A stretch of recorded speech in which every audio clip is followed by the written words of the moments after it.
Tak pernah terlintas dalam pikiranku. Murid yang dulu kuajari menulis dan membaca kini resmi menjadi pendamping hidupku. Raka, 22 tahun. Pria yang dulu hanya kupandang sebagai anak didik, kini duduk di sampingku sebagai suami. Namun kejutan terbesar justru hadir di malam pertama, saat ia melakukan sesuatu yang sama sekali tak pernah kubayangkan, membuatku terdiam tak berkutik dengan hati bergetar hebat. Sebelum aku melanjutkan kisah penuh air mata ini, aku ingin mengajak kalian untuk lebih dekat denganku. Tulis kota asalmu di kolom komentar agar kita bisa saling mengenal dan merasakan bahwa kita tidak sendirian dalam perjalanan hidup ini. Dukungan kalian adalah kekuatan bagiku untuk terus bercerita dan membagikan pengalaman nyata yang mungkin juga pernah kalian rasakan. Pernikahanku dengan Raka bukanlah keputusan yang diambil dalam semalam. Butuh keberanian besar untuk melangkah. Sebab aku tahu dunia akan menatapku dengan sinis. Aku, seorang guru yang telah melewati pahitnya kegagalan rumah tangga, kini memilih berjalan bersama seorang pria yang usianya terpaut jauh dariku. Banyak yang tidak mengerti, bahkan sebagian keluarga menentang. Namun aku percaya, setiap langkah yang kuambil memiliki alasan yang lebih dalam daripada sekadar kata cinta. Aku masih ingat jelas hari-hari setelah perceraian dengan Arman. Rumah yang dulu penuh suara tawa, berubah menjadi sepi. Malam-malam panjang kulewati dengan air mata.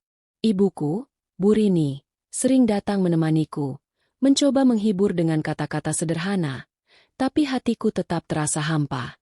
Saat itu aku hanya ingin waktu menghapus luka, meski aku tahu tidak semudah itu. Di tengah keterpurukan itu, Raka tiba-tiba hadir lagi dalam hidupku. Ia bukan lagi remaja yang dulu duduk di bangku kelas sambil menunduk malu ketika kutanya pelajaran. Kini ia tumbuh menjadi pria dewasa yang penuh perhatian. Pertama kali ia datang ke rumah, aku bahkan sempat terkejut melihat caranya berbicara. Lebih tenang, lebih bijak, seakan dunia pernah mengajarinya banyak hal yang tak ku ketahui. Namun bukan berarti aku langsung menerima kehadirannya.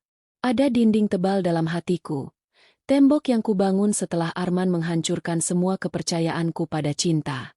Aku takut jatuh ke jurang yang sama. Aku takut membuka pintu, hanya untuk disakiti lagi. Tapi Raka tak pernah menyerah. Ia datang dengan cara yang berbeda. Sederhana, tanpa paksaan, hanya dengan ketulusan yang perlahan melumerkan kebekuanku. Suatu sore, ketika aku baru saja pulang dari mengajar, Raka menungguku di depan rumah dengan membawa beberapa buku. Ia berkata, "Bu, aku masih ingat dulu ibu yang sabar membimbingku. Kalau bukan karena ibu, mungkin aku tidak akan bisa kuliah." Kata-katanya membuatku terdiam. Saat itu aku sadar, peranku di masa lalu ternyata meninggalkan bekas begitu besar dalam hidupnya. Seiring waktu, hubungan kami semakin dekat. Kami sering berbincang tentang banyak hal, mulai dari pekerjaan, cita-cita, hingga luka yang sama-sama pernah kami rasakan. Aku merasa aneh, seolah sedang berbicara dengan seseorang yang benar-benar memahami isi hatiku. Namun di balik kehangatan itu, ada satu pertanyaan besar yang terus menghantuiku. Bagaimana orang lain akan memandang hubungan ini? Bisikan-bisikan mulai terdengar. Tetangga melihat kami berjalan bersama, lalu menyebarkan kabar. Teman-temanku di sekolah pun menatap dengan tatapan penuh tanda tanya. Bahkan, Bu Yuni, tanteku sendiri, dengan sinis berkata, "Apa kamu yakin mau mempermalukan dirimu dengan menikahi anak muda yang dulu jadi muridmu?" Kalimat itu bagai pisau yang menusuk batinku. Aku menangis malam itu, tapi Raka menenangkanku. Ia berkata pelan, "Kebahagiaan kita tidak ditentukan oleh mulut orang lain. Kalau aku harus melawan dunia hanya untuk membuatmu tersenyum, aku akan lakukan." Mendengar itu, aku merasa ada sesuatu yang berbeda dalam dirinya. Ketegasan itu membuatku goyah. Aku mulai bertanya dalam hati, mungkinkah inilah bentuk cinta yang sebenarnya? Namun meski hatiku mulai luluh, rasa takut masih terus menghantui. Aku sadar, menikahi Raka bukan sekadar menyatukan dua hati, tapi juga berarti menghadapi ombak besar yang bisa menenggelamkan kami kapan saja.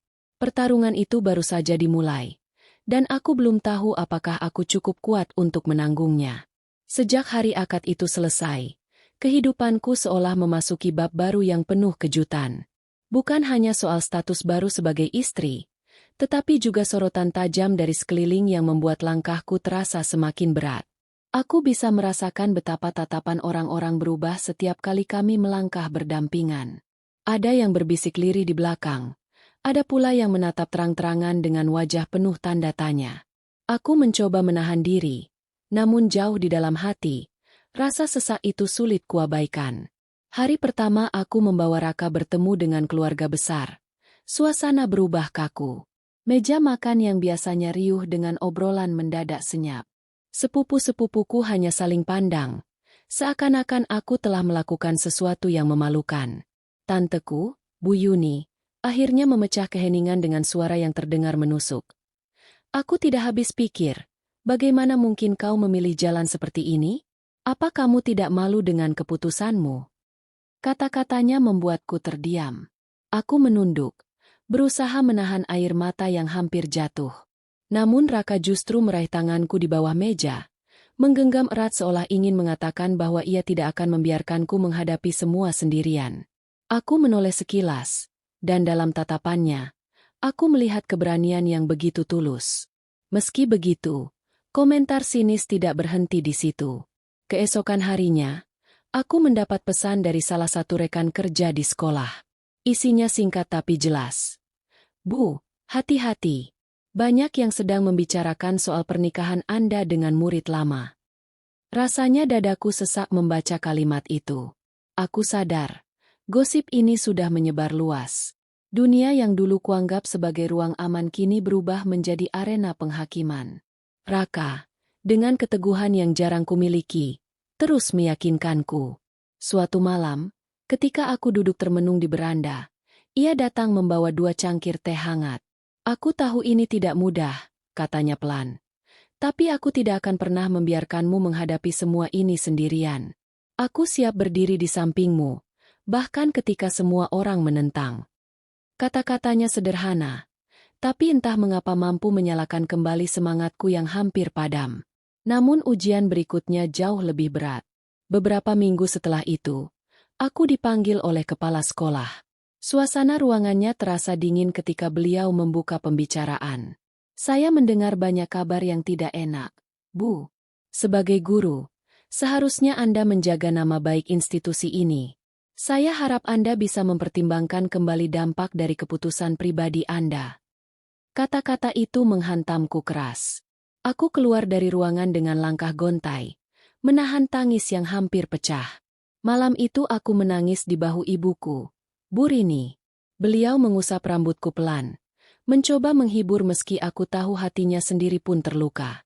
Nak, kalau kamu yakin dia bisa membahagiakanmu, jangan goyah hanya karena kata orang. Hidupmu bukan untuk memuaskan semua orang. Ucapan itu membuatku merenung lama. Di tengah badai penolakan, justru Raka menunjukkan sisi yang semakin membuatku yakin. Ia mulai mencari pekerjaan tambahan agar bisa membuktikan diri sebagai kepala keluarga. Meski usianya muda, ia tidak lari dari tanggung jawab. Setiap kali melihatnya pulang dengan wajah lelah, aku merasa bersalah. Namun ia selalu tersenyum, seakan semua jerih payah itu tidak ada artinya dibanding melihatku tetap bertahan di sisinya. Perjalanan ini jelas tidak mudah. Setiap langkah terasa penuh duri. Setiap senyum harus ditebus dengan air mata. Namun di balik semua kesulitan itu, ada cahaya kecil yang terus menyala, keyakinan bahwa aku tidak salah memilih. Meski dunia menolak, aku mulai percaya bahwa cinta ini memiliki kekuatan untuk menembus segala batas. Tapi entah sampai kapan aku sanggup menahan badai ini, hanya waktu yang bisa menjawab. Hari itu matahari tenggelam lebih cepat dari biasanya, seolah menyembunyikan kisah yang menungguku di balik gelap malam.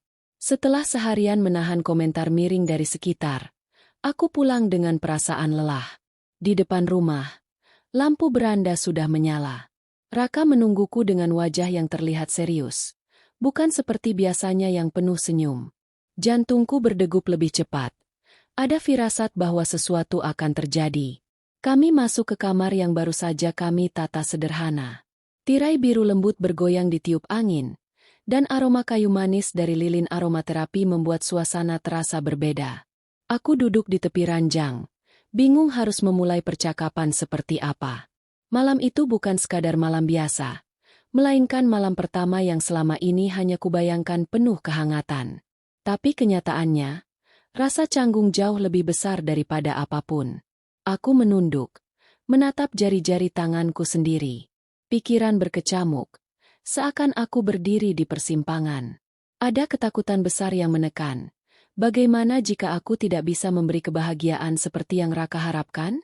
Bagaimana jika usiaku yang lebih matang membuatku tampak rapuh di matanya? Raka duduk di sampingku. Lalu tanpa banyak kata, ia menyodorkan secangkir teh hangat. Minumlah dulu. Aku tahu hari ini melelahkan bagimu. Suaranya tenang, menembus kegelisahanku. Aku terkejut, karena tidak ada tuntutan, tidak ada sikap tergesa. Justru ia memilih menenangkanku, memberikan ruang agar aku tidak merasa terpojok. Aku menatap wajahnya. Ada kesungguhan yang sulit diabaikan. Raka tidak menunjukkan sikap seperti anak muda yang hanya mengejar gairah sesaat. Ia justru memperlihatkan kedewasaan yang bahkan tidak pernah kutemukan pada Arman, mantan suamiku. Aku tidak ingin memaksamu melakukan apapun malam ini. Lanjutnya, aku hanya ingin kau merasa dihargai. Kata-katanya membuat dadaku hangat. Tanpa sadar, air mataku menetes. Aku menoleh, berusaha menutupi wajahku, namun tangannya lebih dulu menyentuh pundakku. Jangan menangis. Aku menikahimu bukan karena ingin membebani, tapi karena ingin berjalan bersama, katanya pelan. Malam itu berubah menjadi malam penuh pengakuan. Aku membuka lembaran lama yang selama ini kusimpan rapat. Rasa kecewa, luka, ketakutan akan ditinggalkan lagi. Sementara Raka mendengarkan tanpa menyela. Hanya sesekali menggenggam tanganku agar aku tahu aku tidak sendirian. Jam terus bergulir. Namun tak ada satupun dari kami yang mencoba memecah keheningan dengan hal yang tergesa. Justru percakapan sederhana itulah yang membuatku sadar. Hubungan ini bukan sekadar tentang status baru, melainkan tentang keberanian saling membuka diri. Sebelum aku terlelap, Raka berbisik. Aku tahu banyak yang meragukan kita. Tapi selama aku ada, kamu tidak perlu takut lagi. Aku akan buktikan bahwa pilihanmu tidak salah. Bisikan itu menancap dalam. Untuk pertama kalinya setelah sekian lama, aku merasa hatiku mulai percaya lagi pada sebuah janji. Namun di balik ketenangan malam itu, aku masih diliputi tanda tanya besar. Seberapa lama kami bisa bertahan menghadapi badai yang terus datang? Aku mencoba memejamkan mata dengan keyakinan, tapi jauh di lubuk hati, aku tahu perjalanan ini baru saja dimulai. Hari-hari setelah malam penuh pengakuan itu berjalan lebih tenang di permukaan. Namun jauh di dalam diriku ada rasa penasaran yang terus tumbuh. Aku merasa Raka menyimpan sesuatu. Tatapannya kadang terlihat kosong saat sendirian. Seakan ada beban berat yang tidak ingin ia bagi. Aku tidak berani bertanya terlalu jauh. Tapi keganjilan itu semakin sulit kuabaikan. Suatu malam, saat aku baru selesai membereskan ruang tamu, aku melihat Raka duduk di beranda dengan pandangan menembus langit gelap. Di tangannya ada sebuah foto lama yang kusam. Aku mendekat perlahan, mencoba tidak mengejutkannya. Namun sebelum aku sempat bicara, ia berkata dengan suara parau, "Aku sudah terlalu lama menyimpannya sendiri." Aku terdiam, menunggu ia melanjutkan. Raka menarik napas panjang, lalu menunjukkan foto itu padaku. Ternyata potret ayahnya yang sudah lama meninggal. Sebelum beliau pergi, aku pernah berjanji satu hal, ucapnya. Matanya berkaca-kaca, tapi ia berusaha menahan. Ayah bilang, aku harus menjaga orang yang pernah menyelamatkanku di masa tersulit. Aku menatapnya, bingung. Maksudmu? Tanyaku lirih. Ia mengangguk pelan, lalu melanjutkan cerita. Beberapa tahun lalu, ketika ia masih remaja, Raka hampir kehilangan arah hidup. Ia hampir dikeluarkan dari sekolah karena masalah kedisiplinan. Saat itu aku adalah guru wali kelasnya.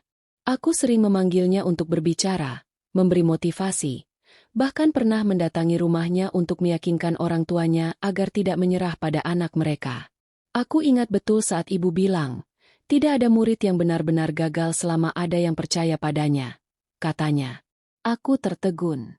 Aku tidak pernah mengira ucapan sederhana itu membekas begitu dalam. Dan sejak saat itu, lanjutnya, aku berjanji pada ayah, kalau suatu hari aku bisa berdiri tegak, aku akan menjaga ibu, apapun caranya. Karena bagiku, ibu bukan hanya guru. Ibu adalah alasan aku bisa jadi seperti sekarang. Air mataku jatuh tanpa bisa kutahan. Aku merasa campur aduk, tersentuh, terharu, sekaligus bingung. Selama ini aku menganggap keputusan Raka menikahiku hanyalah karena perasaan spontan atau dorongan sesaat. Tapi malam itu, aku baru menyadari ada alasan yang jauh lebih besar, yang berakar dari masa lalu yang bahkan hampir kulupakan. Aku menunduk, tak mampu menatapnya. Ada rasa bersalah yang muncul. "Kenapa kamu tidak pernah cerita sejak awal?" tanyaku dengan suara bergetar. Raka menghela napas. "Karena aku takut kamu menganggapku hanya ingin membalas budi. Padahal yang kurasakan jauh lebih dari itu. Aku mencintaimu, bukan karena masa lalu, tapi karena aku melihat siapa dirimu saat ini." Kata-katanya menembus relung hatiku. Malam itu aku memeluknya erat, tanpa peduli apapun yang terjadi di luar sana. Untuk pertama kalinya, aku merasakan ikatan yang bukan sekadar janji di atas kertas, melainkan tali kuat yang ditenun dari masa lalu, kini, dan masa depan. Namun seiring rasa hangat itu mengisi ruang hatiku, muncul pula kecemasan baru.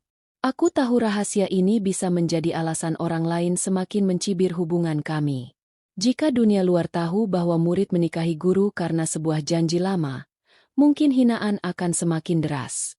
Aku tidak ingin Raka dipandang lemah hanya karena memilihku. Malam itu aku terlelap dengan pikiran yang terus berputar. Rahasia yang baru terungkap ini membuatku sadar. Perjalanan kami tidak akan berhenti pada cinta. Ada warisan janji seorang ayah. Ada beban yang kini ikut kupikul. Dan aku tahu, ujian yang menanti kami ke depan pasti jauh lebih besar dari yang sudah kami hadapi.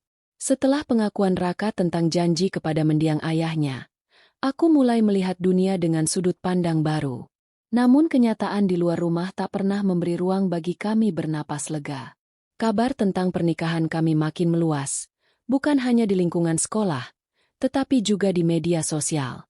Ada foto-foto kami beredar tanpa izin, disertai komentar pedas yang menusuk hati. Aku pernah membaca salah satunya. "Guru kok tega menikahi mantan muridnya? Apa tidak ada laki-laki lain?" Mataku panas, tangan gemetar. Meski mencoba mengabaikan, kata-kata itu seolah merobek dinding pertahanan yang sudah susah payah kubangun. Malam itu aku menangis di kamar, merasa dunia begitu kejam. Besoknya, saat aku mengajar, beberapa siswa berbisik sambil menatapku. Tatapan mereka bukan lagi rasa hormat, melainkan campuran rasa ingin tahu dan keraguan. Aku berusaha melanjutkan pelajaran seolah tidak terjadi apa-apa. Tapi suaraku bergetar. Setelah kelas usai, aku duduk sendirian di ruang guru, menunduk lama, hingga akhirnya seorang rekan kerja, Bu Tania, mendekat. Ia menepuk bahuku pelan. "Kamu kuat, tapi ingat, gosip tak akan pernah berhenti kalau kamu terus memikirkannya. Buktikan dengan sikap, bukan dengan marah." Kalimat sederhana itu memberiku semangat sejenak. Meski aku tahu beban yang kupikul tetap berat. Namun pukulan yang paling menyakitkan datang ketika pihak sekolah mengeluarkan keputusan mengejutkan. Statusku sebagai pengajar akan ditinjau ulang. Alasannya, menjaga citra lembaga. Hatiku hancur mendengar itu. Mengajar adalah bagian dari hidupku, dan kini aku dipaksa kehilangan tanpa pernah melakukan kesalahan profesional. Aku pulang dengan langkah gontai. Raka menunggu di ruang tamu. Begitu melihat wajahku, ia tahu ada sesuatu yang salah. Aku tak kuasa menahan air mata saat menceritakan semuanya. Raka mengepalkan tangan, bukan karena marah, tapi karena menahan perasaan tak berdaya. "Kalau mereka ingin menghapusmu dari tempat itu, biarkan. Kamu tetap guru terbaik di hatiku, dan di hati banyak orang yang sudah merasakan jasamu," ucapnya dengan suara mantap. Kata-kata itu menyalakan keberanian yang hampir padam. Tapi aku juga sadar, ini bukan lagi soal pekerjaanku saja. Masa depan rumah tangga kami dipertaruhkan. Aku mulai merasa apakah keputusan menikahi Raka benar-benar tepat, atau justru membawa kehancuran lebih besar? Raka melihat kegelisahanku. Malam itu, ia duduk di sampingku dan berkata, "Aku tahu jalan kita tidak mudah.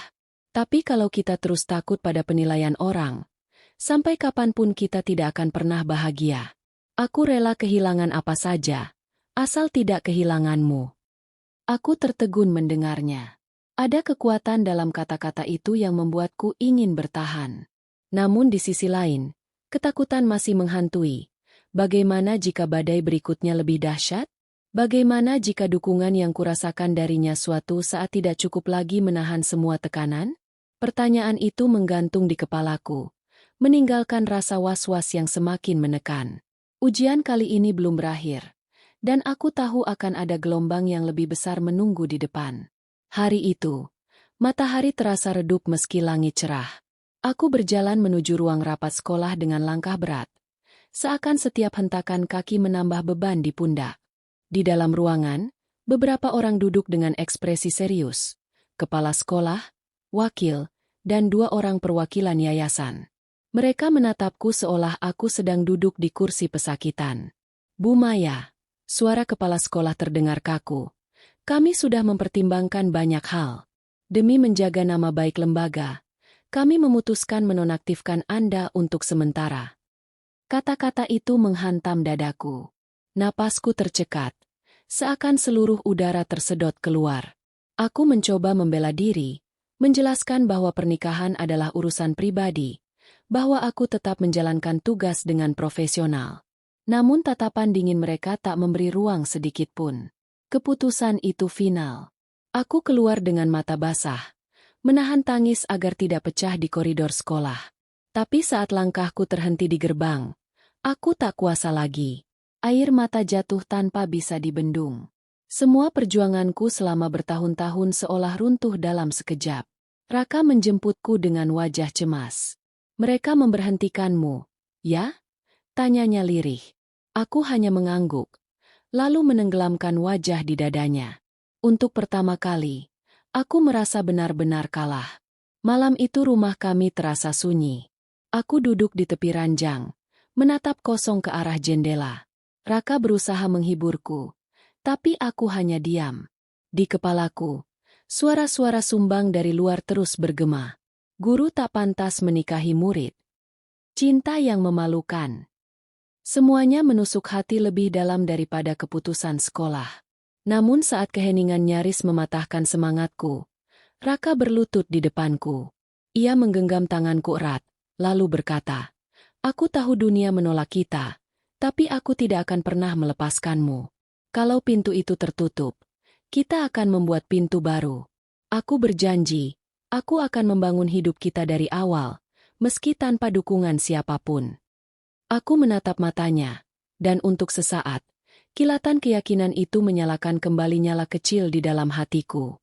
Tapi di balik rasa haru, ada juga ketakutan. Bagaimana jika ia kelelahan di tengah jalan?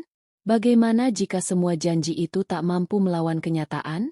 Hari-hari setelahnya, hidup kami benar-benar berubah.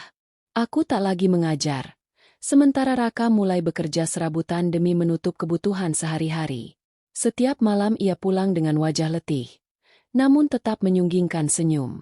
Aku berusaha membantunya dengan menerima les privat anak-anak tetangga, meski bayarannya tak seberapa. Di balik semua keterbatasan itu, ada kehangatan yang tumbuh. Kami makan dengan sederhana, tertawa di sela kelelahan, dan saling menguatkan di saat hampir menyerah.